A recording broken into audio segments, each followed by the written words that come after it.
तो हाँ जी स्टूडेंट्स, आज की क्लास में हम अपनी ग्रुप थ्योरी की बुक को कंटिन्यू कर रहे हैं। तो मैंने ऑफलाइन क्लासेस में आप लोगों को ग्रुप के 10 एग्जाम्पल करवाए थे बच्चे। अब हम उनको थोड़ा सा एक बार पढ़ रहे हैं, रिमाइंड कर रहे हैं, उसके बाद हमारा नया टॉपिक शुरू करेंगे। जितनी भी थ्योरम्स हैं वो देखेंगे। तो बच्चे ग्रुप थ्योरी के अंदर हमने पढ़ा था कि अगर क्वेश्चन में जी नाम का कोई सेट आपको ग्रुप दिया हुआ है किसी भी ऑपरेशन के रिस्पेक्ट में, और मान लो ऑपरेशन का नाम क्या है, स्टार। अब स्टार में कुछ भी हो सकता है, प्लस माइनस डिवाइड कुछ भी हो। तो बच्चे स्टार कोई भी ऑपरेशन है और क्वेश्चन में अगर गिवन है कि जी जो है वो इस ऑपरेशन के लिए ग्रुप है, अगर वो इस ऑपरेशन के लिए ग्रुप है तो पक्की बात है वो चार प्रॉपर्टी सेटिस्फाई करेगा। सबसे फर्स्ट नंबर पे थी क्लोजर प्रॉपर्टी। तो बच्चे क्लोजर प्रॉपर्टी को पढ़ना और सीख लो कि यदि आप अपने सेट से जो मर्जी एलिमेंट बुलाओ उनके बीच में ये ऑपरेशन लगाने के बाद जो रिजल्ट बनेगा पक्की बात है वो भी किसमें होगा, जी में होगा ही होगा। क्यों? क्योंकि जी आपको क्या दे रखा है, ग्रुप। तो उसमें क्लोजर प्रॉपर्टी हमेशा क्या होगी, सेटिस्फाई। सेकंड नंबर पे है बच्चे एसोसिएटिविटी। एसोसिएटिविटी का सिंपल मीनिंग ब्रैकेट को शिफ्ट करना होता है। तो मैंने क्या लिखा, यदि आप जी से कोई भी तीन एलिमेंट ले रहे हो तो ए स्टार बी को सोल्व करो, उसका फिर स्टार सी के साथ सोल्व करो, और इधर बी स्टार सी को सोल्व करो और उसका ए से स्टार सोल्व करो। अगर एलएचएस और आरएचएस बराबर आ जाती है तो एसोसिएटिविटी प्रॉपर्टी क्या हो जाती है, सेटिस्फाई। पर इस वक्त तो जी ग्रुप दिया हुआ है, अगर जी ग्रुप है तो आप इस प्रॉपर्टी का यूज कर सकते हो। यूज करने का मतलब ब्रैकेट अगर ए बी पर होगा तो आप किस पर शिफ्ट कर सकते हो, बी और सी पर। ऑपरेशन चाहे प्लस हो, चाहे मल्टीप्लाई, चाहे कुछ भी ऑपरेशन, ब्रैकेट शिफ्ट कर सकते हो अगर क्वेश्चन में जी क्या दिया हुआ है, ग्रुप दिया हुआ है। तीसरे नंबर पे आइडेंटिटी लॉ। आइडेंटिटी लॉ के लिए बच्चे मान लो उस ग्रुप के अंदर जो आइडेंटिटी एलिमेंट है उसका नाम क्या है, ई। क्योंकि जी ग्रुप है, अगर जी ग्रुप है तो वो इस आइडेंटिटी लॉ को सेटिस्फाई करेगा। That means A star E is equal to A, या फिर E star A is equal to A. यहां पर आइडेंटिटी एलिमेंट राइट साइड में मल्टीप्लाई है तो इसको बोलते हैं राइट आइडेंटिटी लॉ, और यहां पर ई जो है वो लेफ्ट साइड में मल्टीप्लाई है तो इसको बोलते हैं लेफ्ट आइडेंटिटी लॉ। कुल मिलाकर अगर जी ग्रुप दिया हुआ है तो आप ए ई को ए लिख सकते हो, मतलब स्टार हो, मल्टीप्लाई हो, प्लस हो, आप ए को ई के साथ लिखने पर उसको इक्वल टू में क्या लिख सकते हो, ए। यानी कुल मिलाकर ए ई को हम क्या लिख सकते हैं, ए। ये आइडेंटिटी लॉ होता है। उसके बाद बच्चे करते हैं बात इनवर्स लॉ की। इनवर्स के लिए मान लिया कि बी नाम का इनवर्स एलिमेंट है किसी भी एलिमेंट ए का, तो ए एलिमेंट का इनवर्स मैंने किस नाम से मान लिया, बी से। क्योंकि जी ग्रुप है तो वो इनवर्स लॉ को सेटिस्फाई करेगा। इनवर्स लॉ होता क्या है बच्चे, A star B is equal to E. यानी थ्योरम्स के अंदर मैं ए बी को ई लिख सकता हूं अगर बी को हम क्या बोल रहे हैं, इनवर्स एलिमेंट किसका, ए का। अब कोई बच्चा कहे मैं बी से नहीं बोलूंगा पी से बोलूंगा, तो अगर पी लिखेगा तो एपी को क्या लिख सकते हैं, ई। इनवर्स लॉ भी दो टाइप का होता है, अगर राइट साइड में करोगे मल्टीप्लाई इनवर्स का तो इससे राइट इनवर्स लो, और अगर b जो कि इनवर्स एलिमेंट है उसको लेफ्ट साइड में मल्टीप्लाई करोगे तो इसको बोलेंगे बच्चे लेफ्ट इनवर्स लो। तो बच्चे आइडेंटिटी लॉ भी दो टाइप का होता है, इनवर्स लॉ भी दो टाइप का होता है, दोनों ही डेफिनेशन करेक्ट है। तो अब आप डायरेक्ट इस नोट्स को याद रखो कि ए ई को हम क्या लिख सकते हैं, ए। ई ए को क्या लिख सकते हैं, ए। कब, अगर जी हमें क्वेश्चन में क्या दिया हुआ है, ग्रुप दिया हुआ है। ऐसे ही अगर जी ग्रुप है तो इनवर्स प्रॉपर्टी भी उसमें सेटिस्फाई, यानी आप ए और उसके इनवर्स को क्या लिख सकते हो, ई। अब नॉर्मली हम क्या करेंगे थ्योरम्स में बच्चे, नॉर्मली हम थ्योरम्स के अंदर बी ना लिखकर ए इनवर्स नाम से लिखेंगे, तो इसी लो को a into A inverse equal to E, और इसको लिख सकते हैं a inverse a is equal to E. तो ये बात आप ध्यान रखेंगे बच्चे, b नाम से भी लिख सकते हैं इनवर्स को और a इनवर्स से भी, तो वो डिपेंड करेगा हम जैसे जैसे करेंगे बच्चे तो आगे कंटिन्यू इसको करेंगे। तो आज की पहली थ्योरम बुला रहा हूं बच्चे, तो मोस्ट इंपोर्टेंट थ्योरम है, ध्यान से देखना बच्चे। तो ये नोट आप नोट कर लेना, पॉज करके, स्क्रीनशॉट तो नहीं ले पाओगे, एप्लीकेशन में सिक्योरिटी है बच्चे, तो आप लोग नोट कर लेना इसको साथ साथ।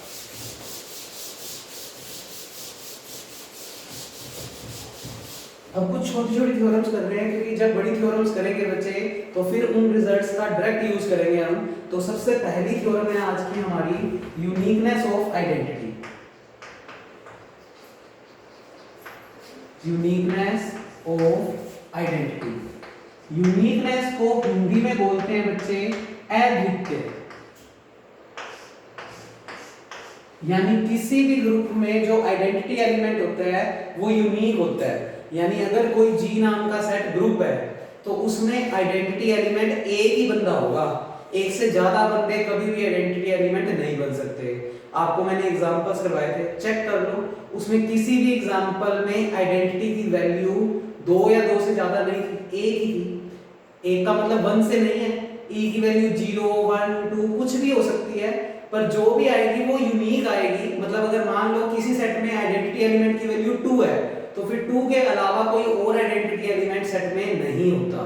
तो हम यही प्रूव करने जा रहे हैं कि किसी भी ग्रुप में जो आइडेंटिटी होती है वो यूनिक होती है, अद्वितीय होती है, एक से ज्यादा नहीं होती। और बच्चे पूरी बुक के दौरान जब भी मुझे यूनिकनेस प्रूव करनी होगी तो मैं हमेशा एक बंदा और लाकर खड़ा कर दूंगा। यानी मैं कहूंगा कि शायद मेरे पास मेरे सेट के अंदर आइडेंटिटी एलिमेंट 2 हैं। अब अपने 2 गलत मानकर चलें, क्योंकि हमें वैसे तो पता है आइडेंटिटी एलिमेंट किसी भी सेट में एक ही होता है, पर हम मान लेंगे कि हमारे सेट में आइडेंटिटी एलिमेंट 2 है। फिर उससे कैलकुलेशन जो करेंगे तो बाद में वो दोनों बंदे अलग अलग ना होकर इक्वल हो जाएंगे, और इक्वल होते ही इसका मतलब वो दोनों बंदे डिफरेंट ना होकर एक ही हैं। इसका मतलब किसी भी सेट में जो आइडेंटिटी एलिमेंट होता है वो हमेशा यूनिक होता है। यानी अगर आपने 2 को आइडेंटिटी एलिमेंट बोल दिया तो 2 के अलावा कोई और आइडेंटिटी एलिमेंट उस सेट में एग्जिस्ट नहीं करेगा। तो जब भी यूनिकनेस वर्ड होगा बच्चे थ्योरम के अंदर, आपको हमेशा यही कंसेप्ट यूज करना है। आप एक बंदा ना कहकर कहोगे कि सेट में 2 बंदे हैं, फिर वो 2 बंदों को अगर आइडेंटिटी मानकर चले हो तो वो आइडेंटिटी लॉ सेटिस्फाई करेंगे, फिर उससे सोल्व करेंगे तो वो दोनों बंदे बाद में जाकर इक्वल हो जाएंगे।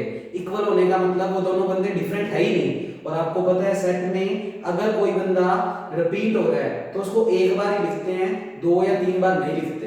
तो फिर प्रूव हो जाएगा कि किसी भी सेट में जो आइडेंटिटी एलिमेंट होता है वो यूनिक होता है। तो पेपर में भाई नेम पूछी जा सकती है, तो स्टेटमेंट आपको याद रखकर जाना है। स्टेटमेंट सुने क्या है? स्टेटमेंट है आपके पास बच्चे, शॉर्टकट में लिखा है मैंने स्टेटमेंट को। स्टेटमेंट है आइडेंटिटी एलिमेंट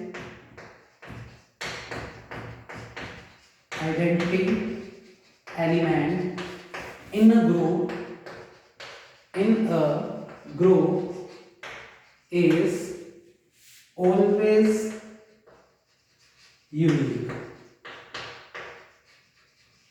यानी किसी भी ग्रुप के अंदर जो आइडेंटिटी एलिमेंट होता है वो हमें प्रूव करना है कि वो हमेशा यूनिक होता है, अद्वितीय होता है, एक से ज्यादा नहीं होते। तो सबसे पहले क्वेश्चन में गिवन क्या है कि ग्रुप दिया हुआ है, तो ग्रुप कोई भी ऑपरेशन हो सकता है। तो प्रूफ में क्या लिखेंगे सबसे पहले हम? तो बच्चे थ्योरम को लिखने का एक तरीका होता है। सबसे पहले आप थ्योरम्स के अंदर गिवन लिखते हैं कि हमें गिवन क्या है।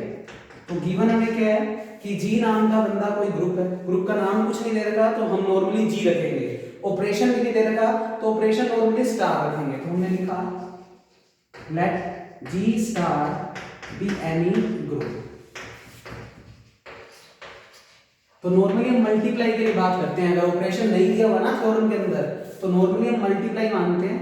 पर फिर मल्टीप्लाई क्यों? कोई मर्जी ऑपरेशन हो, क्योंकि हमें तो प्रूव करना है कैसा मर्जी ग्रुप हो, किस मर्जी ऑपरेशन के लिए हो, उसमें आइडेंटिटी एलिमेंट हमेशा कैसा होता है? यूनिक होता है। तो हमने लिखा let G star be any group, यानी जी नाम का सेट स्टार ऑपरेशन के लिए ग्रुप है। स्टार ऑपरेशन कुछ भी हो सकता है, प्लस मल्टीप्लाई डिवाइड कुछ भी। फिर प्रूव करना है कि उसका जो आइडेंटिटी एलिमेंट होगा वो कैसा होगा? यूनिक। अब उसको एक ही प्रूव करना है कि आइडेंटिटी एलिमेंट एक ही होगा सेट के अंदर, तो हम कहेंगे नहीं, हमारे हिसाब से इसके अंदर कितने आइडेंटिटी एलिमेंट है? 2। तो बच्चे लिखने का तरीका लेट, तो इसके पहले आप टू प्रूव और लिखें कि हमें सिद्ध क्या करना है? सिद्ध करना है आइडेंटिटी एलिमेंट, यानी जो थ्योरम का स्टेटमेंट है वो लिख दो, आइडेंटिटी एलिमेंट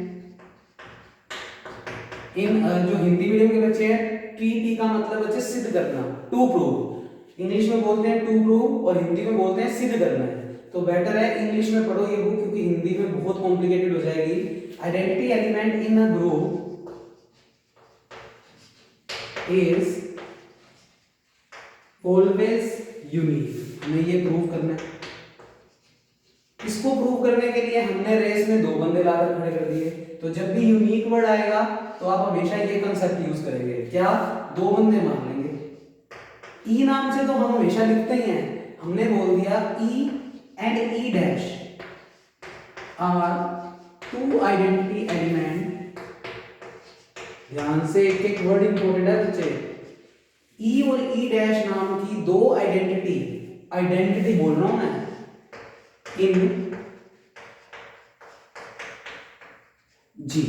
हमने मान लिया कि जी नाम के ग्रुप में दो आइडेंटिटी एलिमेंट एग्जिस्ट कर रहे हैं, एक का नाम ई है और एक का नाम ई डैश। तो बच्चे अगर दोनों को आइडेंटिटी मानकर चले हैं तो दोनों आइडेंटिटी लोगों को सेटिस्फाई करेंगे। तो हम पहले केस के अंदर ई क्या ट्रीट कर चल रहे हैं, आइडेंटिटी, ई भी N identity element,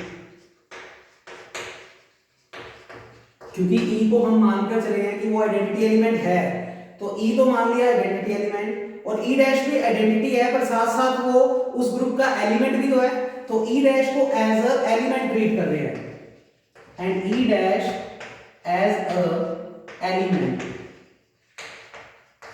in G. E dash को हम एज अ एलिमेंट ट्रीट कर रहे हैं जी के अंदर।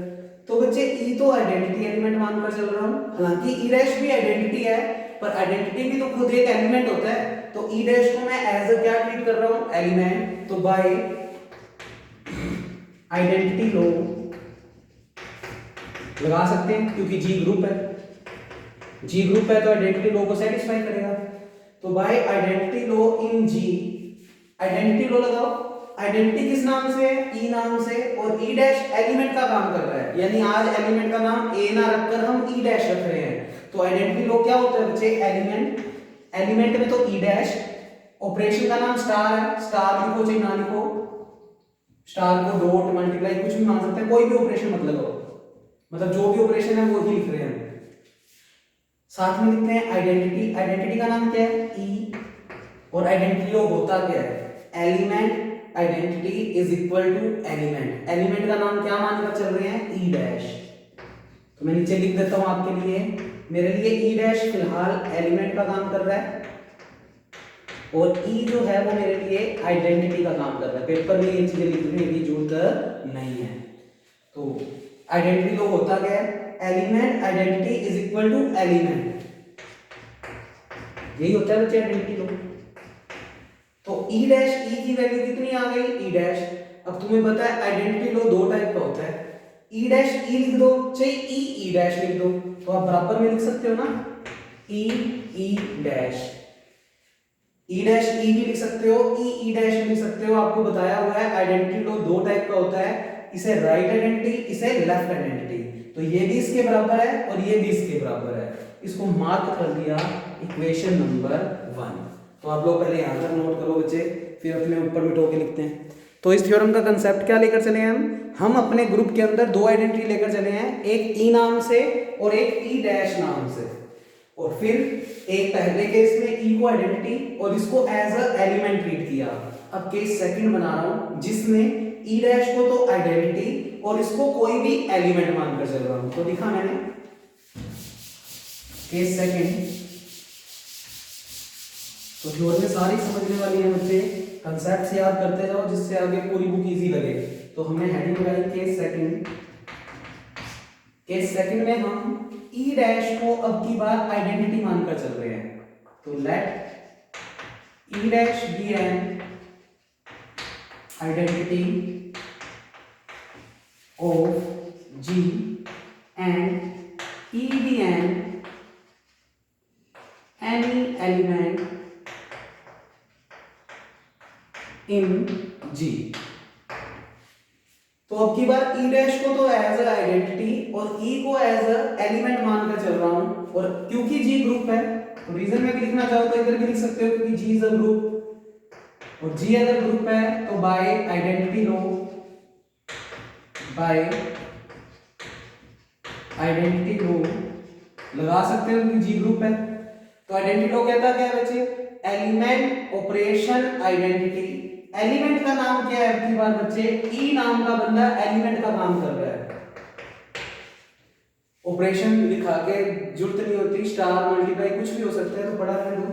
एलिमेंट ऑपरेशन आइडेंटिटी, आइडेंटिटी का काम आपकी बार कौन कर रहा है, ई डैश, और इक्वल टू में मिलता है एलिमेंट। एलिमेंट का काम कौन कर रहा था, ई।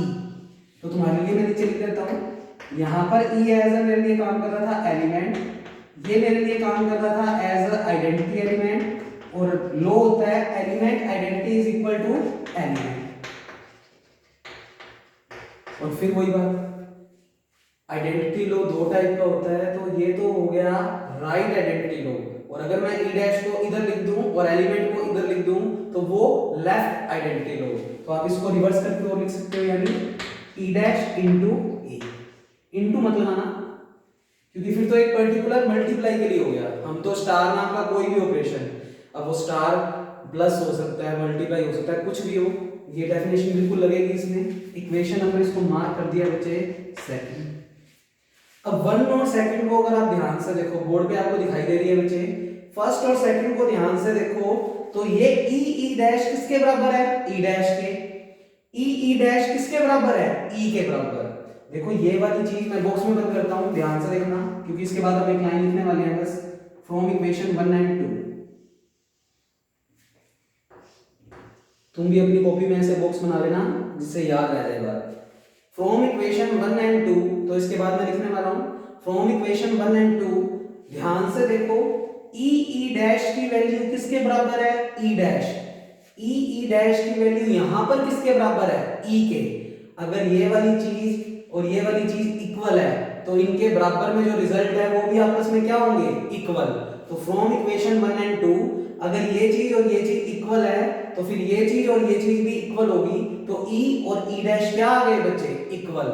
जबकि आप ई और ई डैश को दो अलग से आइडेंटिटी एलिमेंट मानकर चले थे, पर ये दोनों तो बाद में जाकर इक्वल हो गए। इक्वल होने का मतलब ई और ई डैश की वैल्यू सेम है, और सेम है तो इसका मतलब एक ही बंदा है, और एक ही बंदा है तो इसका मतलब प्रूव हो गया कि किसी भी ग्रुप में आइडेंटिटी एलिमेंट यूनिक होता है, यानी एक ही बंदा आइडेंटिटी एलिमेंट बन सकता है, एक से ज्यादा बंदे आइडेंटिटी एलिमेंट नहीं बन सकते। हम मानकर चले थे दो आइडेंटिटी हैं, ई और ई डैश, पर करते करते वो दोनों आपस में क्या आ गए, इक्वल। इसका मतलब वो दोनों अलग अलग ना होकर एक ही हैं, तो इसका मतलब किसी भी ग्रुप में आइडेंटिटी एलिमेंट हमेशा यूनिक होता है। तो मोस्ट इंपोर्टेंट रिजल्ट बचे। तो इसके बाद आप अपनी कॉपी में लाइन लिखेंगे फ्रॉम इक्वेशन 1 एंड 2। तो बॉक्स में जो मैंने बंद किया वो आप भी कर लेना बच्चे, फ्रॉम इक्वेशन 1 एंड 2 आप कह सकते हैं ई बराबर क्या आ गया, ई डैश। इसका मतलब ये दोनों बंदे डिफरेंट ना होकर एक ही हैं, सो नीचे लाइन लिख देंगे। सो identity element in a set, in a group, identity element in a group is always unique, is always unique। तो किसी भी ग्रुप के अंदर जो आइडेंटिटी एलिमेंट होता है वो हमेशा कैसा होता है, यूनिक होता है। तो बच्चे ये हमारी आज की पहली थ्योरम थी। सेकंड थ्योरम करते हैं बच्चे, जैसे यूनिकनेस ऑफ आइडेंटिटी वैसे ही यूनिकनेस ऑफ इनवर्स एलिमेंट। पर बच्चे पूरे ग्रुप के अंदर आइडेंटिटी एलिमेंट तो एक ही बंदा होता है, पर आपने जब 10 एग्जांपल किए थे तो उसमें देखा होगा हर एलिमेंट का हम इनवर्स निकालते हैं। अब यूनिकनेस ऑफ इनवर्स का क्या मतलब है कि आपने देखा होगा एग्जांपलों के अंदर कि जैसे मैंने अगर बात करूं, आपको एक क्वेश्चन करवाया था जी नाम से set 1 -1 iota minus iota, check करो अपने नोट्स में। इसमें कंपोजिशन टेबल बनवाई थी और हर एलिमेंट का इनवर्स निकाला था। तो आपने अपनी कॉपी में देखें 1 का इनवर्स 1 आया था, -1 का इनवर्स -1 आया था, आयोटा का इनवर्स माइनस आयोटा आया था, और माइनस आयोटा का इनवर्स आयोटा आया था। यानी हर एलिमेंट का जो इनवर्स आया था, अब जैसे 1 का इनवर्स अगर 1 आया था तो बाकी एलिमेंटों का इनवर्स 1 नहीं आया था, कुछ अलग आया था। ऐसे -1 का इनवर्स -1 आया था, तो -1 का इनवर्स सिर्फ और सिर्फ -1 ही हो सकता है, उसके अलावा कोई और नहीं आया था। यानी हर एलिमेंट का जो इनवर्स एलिमेंट होता है वो यूनिक होता है। यानी 1 का इनवर्स अगर 1 है तो 1 के अलावा उसका कोई और इनवर्स नहीं होगा। ऐसे -1 का इनवर्स एलिमेंट -1 आया था, तो -1 का इनवर्स अगर -1 बन चुका है तो फिर उसके अलावा कोई और उसका इनवर्स नहीं बनेगा। आयोटा का इनवर्स माइनस आयोटा आया था, तो आयोटा का इनवर्स कोई और नहीं हो सकता, सिर्फ और सिर्फ माइनस आयोटा ही होगा। यानी हर एलिमेंट का जो इनवर्स एलिमेंट होता है वो यूनिक होता है, ये हमें प्रूव करना है। एग्जांपल के थ्रू तो हम समझ गए कि यूनिक होता है, पर इसको थ्योरेटिकली कैसे प्रूव करेंगे तो वो देखें। तो हेडिंग लगा रहे हैं बच्चे, ये जितनी भी बाय नेम है उनके स्टेटमेंट आपको याद रखने होंगे, क्योंकि पेपर में बाय नेम पूछी जा सकती है मुझे। और ये क्यों करवा रहा हूँ, क्योंकि ये छोटी छोटी थ्योरम है, बड़ी थ्योरमों में डायरेक्ट यूज करेंगे हम। तो आज की पहली थ्योरम की थी कि किसी भी ग्रुप में आइडेंटिटी एलिमेंट यूनिक होता है। अब कर रहे हैं uniqueness of inverse element. Uniqueness of N inverse element. इस लाइन का मतलब होता है कि किसी भी एलिमेंट का जो इनवर्स निकालोगे वो हमेशा यूनिक होता है। यानी ए का इनवर्स अगर कोई भी है, कुछ भी है, 2 है मान लो ए का इनवर्स, तो फिर 2 के अलावा कोई और इनवर्स उसका नहीं होगा। तो इसका स्टेटमेंट भी याद रखना पड़ेगा। तो ये ऊपर तो हेडिंग हो गई, अब स्टेटमेंट में कहता यूनिकनेस, यूनिक हो inverse of an element, inverse of any element in a group is always unique। क्या मतलब हुआ इस लाइन का कि ग्रुप में से कोई मर्जी एलिमेंट बुला लो, उसका जो इनवर्स निकालोगे वो हमेशा कैसा होगा, यूनिक होगा, एक से ज्यादा नहीं होंगे। पूरे सेट में तो कई सारे इनवर्स एलिमेंट होंगे, पर हर एलिमेंट का इंडिविजुअल जो इनवर्स निकलेगा वो यूनिक होगा। यानी 1 का इनवर्स 1 था तो 1 के अलावा कोई और इनवर्स नहीं आया। -1 का इनवर्स -1 था तो उसका कोई और इनवर्स नहीं आया। आयोटा का इनवर्स माइनस आयोटा था तो उसके अलावा कोई और नहीं आया था। तो हर एलिमेंट के इंडिविजुअल जो इनवर्स निकालोगे वो यूनिक होते हैं, ये प्रूव करना है। अब इसके लिए भी वही बात मैंने अभी कंसेप्ट समझाया है। यूनिक जब भी प्रूव करना होगा तो हमारे दिमाग में एक ही कंसेप्ट, हम रैंडमली कोई एक एलिमेंट बुलाएंगे और कह देंगे कि उसके जो इनवर्स एलिमेंट है वो 2 हैं। अब जैसे मैं रैंडमली ए नाम का कोई एलिमेंट बुलाऊंगा, अब ए के इनवर्स होना तो एक ही चाहिए, पर इस चीज को अगर प्रूव करना है तो कैसे प्रूव करेंगे, हम कहेंगे ए के 2 इनवर्स हैं, एक तो बी भी उसका इनवर्स है और एक सी भी उसका इनवर्स है, और ग्रुप हमें दिया ही है तो इनवर्स लॉ सेटिस्फाई होगा। इनवर्स लॉ लगा देंगे, इनवर्स लॉ लगाने के बाद कुछ ना कुछ कैलकुलेशन करेंगे, करने पर जो हम 2 इनवर्स मानकर चले थे बी और सी, वो बाद में इक्वल आ जाएंगे। अब अगर बी और सी इक्वल आ गए तो इसका मतलब किसी भी ग्रुप के अंदर किसी भी एलिमेंट का जो इनवर्स एलिमेंट होता है वो यूनिक होता है। हम मानकर चले थे ए के 2 इनवर्स है बी और सी, पर बी और सी तो बाद में जाकर इक्वल आ गए। इक्वल आने का मतलब बी और सी अलग अलग ना होकर एक ही हैं, तो फिर एक ए एलिमेंट का जो इनवर्स आया वो एक ही आया। तो प्रूव हो गया कि ग्रुप के अंदर किसी भी एलिमेंट का जो इनवर्स होता है वो हमेशा कैसा होता है, यूनिक। 2 दिन बच्चे वीडियो में हो सकता है सराउंडिंग की आवाज भी आ रही हो थोड़ी बहुत, पर अभी माइक ऑर्डर किया हुआ है, वो आते ही आपको फिर उसकी क्लैरिफिकेशन भी अच्छी लगेगी। साथ साथ पढ़ना बच्चे, बहुत अच्छे अच्छे कंसेप्ट सिखा रहा हूँ, अगर इनको समझ पा रहे हो तो। और रिप्लाई जरूर करें कि हमें समझ आया है नहीं। मेरा नंबर नोट कर लो बच्चे, नंबर है मेरा 9782556949। कोई भी डाउट हो तो आप शाम को 6 बजे के बाद कॉल करके पूछ सकते हैं बच्चे, और रिप्लाई जरूर करें कि आज की क्लास की वीडियो आपको समझ में आई है या नहीं। कुछ भी समझ आई है तो आगे समझ तो बच्चे बन जाएगी, पर अगर बिल्कुल समझ नहीं आई तो बिल्कुल मेरे को कॉल करके आप पूछें और बताएं अपना रिप्लाई। तो प्रूफ कर रहे हैं। प्रूफ में सबसे पहले लिखने का तरीका आप सीखने लग जाओ। सबसे पहले लिखेंगे गिवन। गिवन के अंदर अपने को ग्रुप दिया हुआ है, तो लेट जी स्टार, अब स्टार का मतलब कोई भी ऑपरेशन, अब ये बातें याद होनी चाहिए, ये कोई भी ग्रुप दिया हुआ है।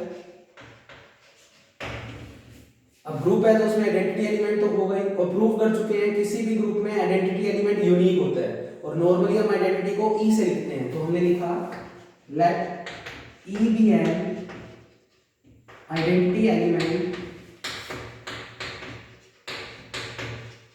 होगा ही होगा क्योंकि जी ग्रुप है। तो ई नाम से आइडेंटिटी एलिमेंट मान लिया जी ने। उसके अलावा जी में और भी कई सारे एलिमेंट होंगे, तो उनमें से कोई ए नाम का एलिमेंट भी ले लेंगे। अच्छा पहले प्रूफ लिखो, टू प्रूफ सिद्ध करना है, लाइन पूरी लिख दिया करो। इनवर्स ऑफ एनी एलिमेंट, तो लिखने का तरीका इंपॉर्टेंट है बच्चे पेपर में, इस वजह से ही नंबर मिलेंगे आपको। अगर इस तरीके से नहीं लिख कर आओगे तो कोई नंबर नहीं है। इज ऑलवेज यूनिक, ये लाइन हमें प्रूव करनी है। यूनिक आते ही दिमाग में बस एक ही बात, उस बंदे के दो इनवर्स मान लो। हमें प्रूव करना है एक ही इनवर्स होगा, हम कहेंगे नहीं हमारे हिसाब से दो है। तो उसके लिए पहले एक एलिमेंट बुलाया, कोई भी ए नाम का एलिमेंट जी से बुलाया और मान लिया let B and C are two inverse element, two inverse element in a group G of element A।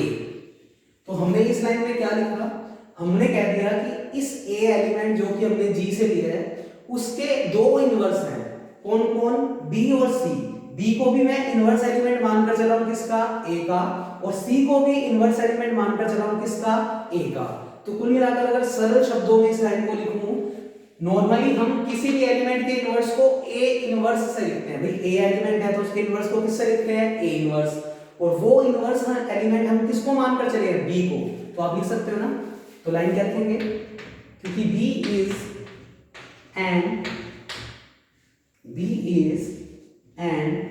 Inverse element of A, inverse element of A, क्योंकि A का मैं एक इनवर्स किसको मानकर चला हूं? B एलिमेंट को। और नॉर्मली एलिमेंट के इनवर्स को हम A इनवर्स से लिखते हैं। तो दैट मींस A इनवर्स की वैल्यू हमें कितनी दी हुई है? B दी हुई है। भाई A एलिमेंट है, उसके इनवर्स का नाम एक्चुअली में हम क्या रखते हैं? A इनवर्स, पर उसका नाम मानकर क्या चले हैं? B। तो एक्चुअली में इनवर्स एलिमेंट की वैल्यू कितनी दी हुई है? B की। ये A इनवर्स किसका इनवर्स है? A एलिमेंट का इनवर्स, और उसका नाम क्या रखा है हमने? B। तो A इनवर्स की वैल्यू कितनी दी हुई है? B। ऐसे तो इसको बच्चे मैं मिटा रहा हूं, C को भी क्या मानकर चला हूं? इनवर्स किसका? A का, पर नॉर्मली इनवर्स को हम A इनवर्स से लिखते हैं। तो एक्चुअल में A इनवर्स की वैल्यू कितनी दे रखी है? C। तो ये लाइन लिखने के बाद दूसरी लाइन लिख रहे हैं। अच्छा साथ साथ इसको कंप्लीट भी कर देते हैं, देखिए ध्यान से। इसी लाइन को आगे बढ़ाकर लिख रहे हैं। इनवर्स लो लगा दो क्योंकि जी ग्रुप है, तो इसके बाद आपने लिखना है बाय इनवर्स लो, बाय इनवर्स लो। इनवर्स लो होता क्या है? एलिमेंट में नाम क्या है? ए, ऑपरेशन कुछ भी है तो हम नहीं लिखते, शो नहीं करते।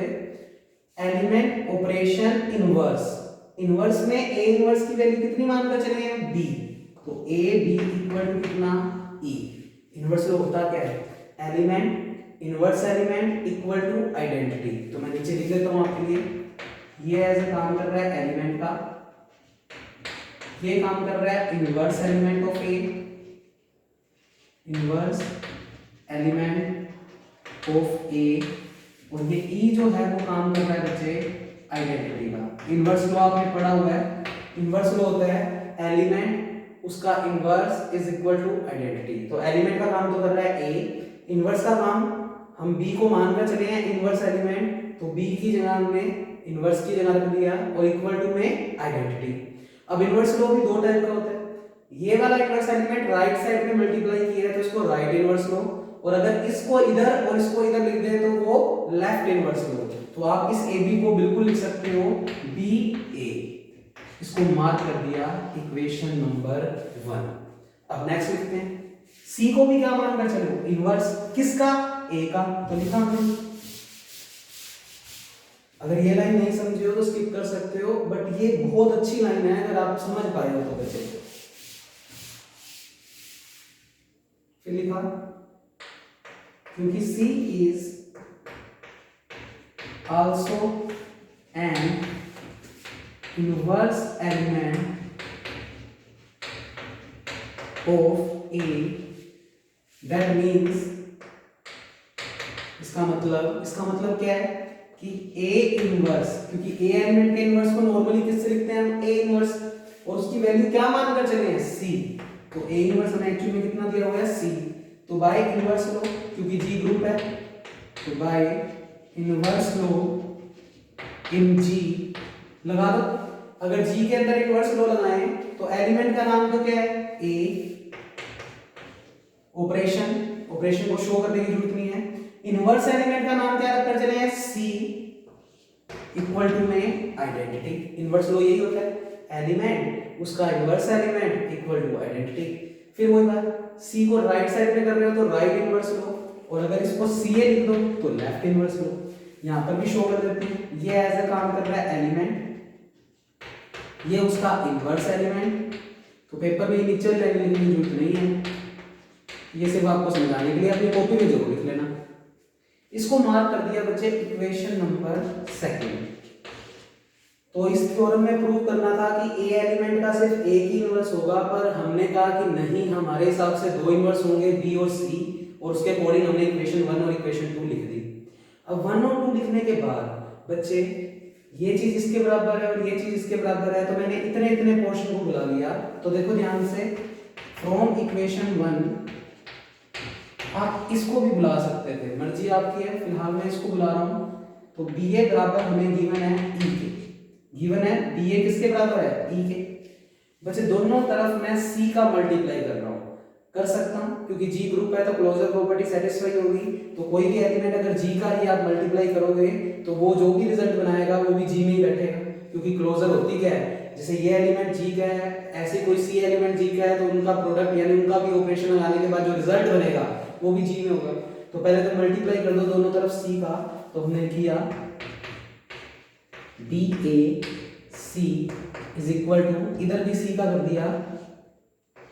तो ये याद रखेंगे बच्चे ग्रुप थ्योरी में कि आप जिस एलिमेंट का मल्टीप्लाई कर रहे हो या तो दोनों का राइट साइड में करो या दोनों का लेफ्ट साइड में। ऐसे नहीं कि इधर तो C यहां पर लगा दिया और यहां पर C जो है वो पहले लिख दिया, नहीं, गलत हो जाएगा। ग्रुप थ्योरी में काम कर रहे हो तो जो चीज का मल्टीप्लाई कर रहे हो वो या तो दोनों की राइट साइड में या दोनों की लेफ्ट साइड में। तो इसके भी राइट साइड में मल्टीप्लाई किया और इसके भी राइट साइड में मल्टीप्लाई किया।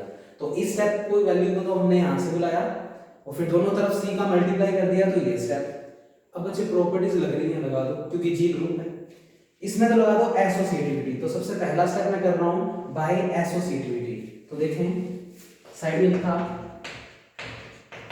बाय, ये लिखने हैं, अगर ये नहीं लिखे तो कोई मार्क्स नहीं है, क्योंकि ब्रैकेट शिफ्ट कर रहे हो तो दिखाना पड़ेगा किस प्रॉपर्टी से। तो G ग्रुप है, एसोसिएटिविटी लगा सकते हो। तो ब्रैकेट जो है वो BA से हटकर किस पे चला जाएगा, AC पर।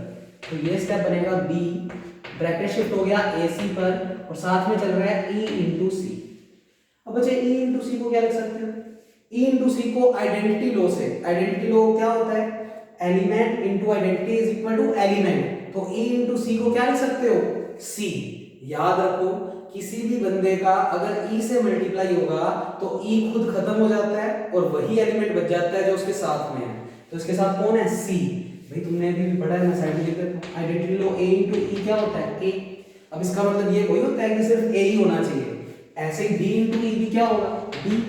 C इंटू E भी क्या होगा, C, क्योंकि आइडेंटिटी का काम ही क्या होता है, आइडेंटिटी किसी भी एलिमेंट के साथ अगर मल्टीप्लाई करोगे तो रिजल्ट में वापस वही एलिमेंट देगी। तो यहां पर रीजन लिख रहे हैं बाय आइडेंटिटी लो, लगा सकते हैं क्योंकि G ग्रुप है। तो बच्चे आज की थ्योरी में अगर समझोगे तो जाके आगे बात बनेगी। बाय आइडेंटिटी लो E इंटू C को क्या लिख दो, C लिख दो।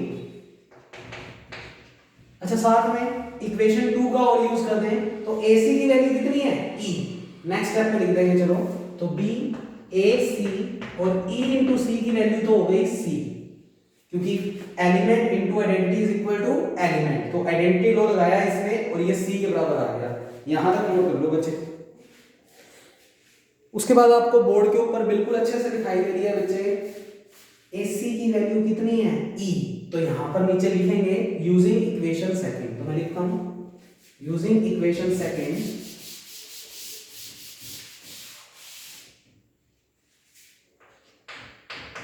यूजिंग इक्वेशन सेकंड, स्टेप को बुला लिया B AC की वैल्यू कितनी है E, तो AC की वैल्यू होती है बच्चे E, बराबर में चल रहा है C।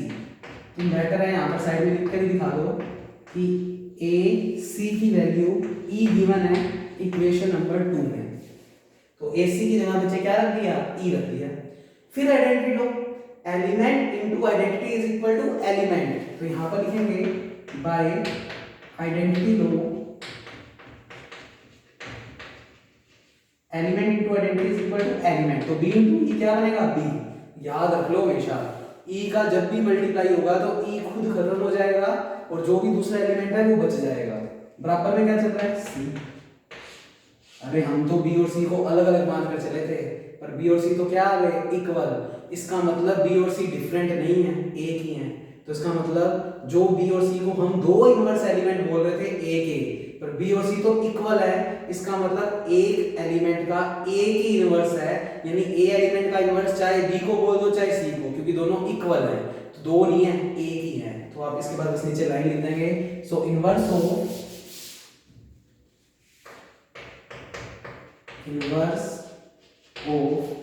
एनी एलिमेंट इन ग्रुप G